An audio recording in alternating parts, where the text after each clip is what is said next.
The Holy Bible, New King James Version, 1 Peter 4.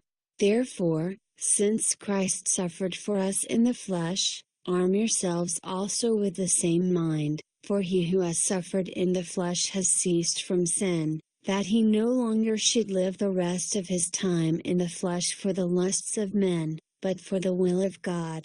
For we have spent enough of our past lifetime in doing the will of the Gentiles when we walked in lewdness, lusts, drunkenness, revelries, drinking parties, and abominable idolatries. In regard to these, they think it strange that you do not run with them in the same flood of dissipation, speaking evil of you. They will give an account to him who is ready to judge the living and the dead.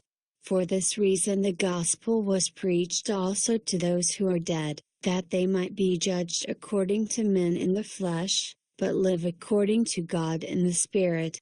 But the end of all things is at hand, therefore be serious and watchful in your prayers. And above all things have fervent love for one another, for love will cover a multitude of sins. Be hospitable to one another without grumbling.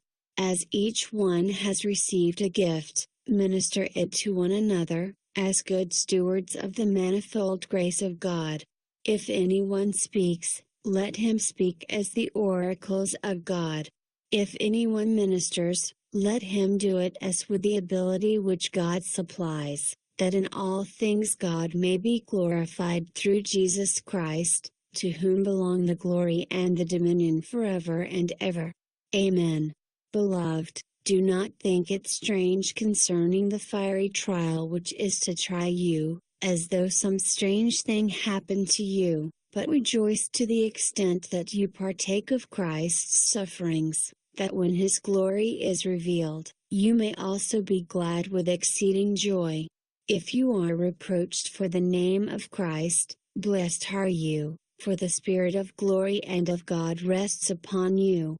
On their part he is blasphemed, but on your part he is glorified.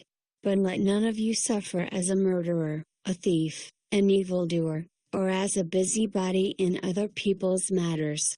Yet if anyone suffers as a Christian, let him not be ashamed, but let him glorify God in this matter.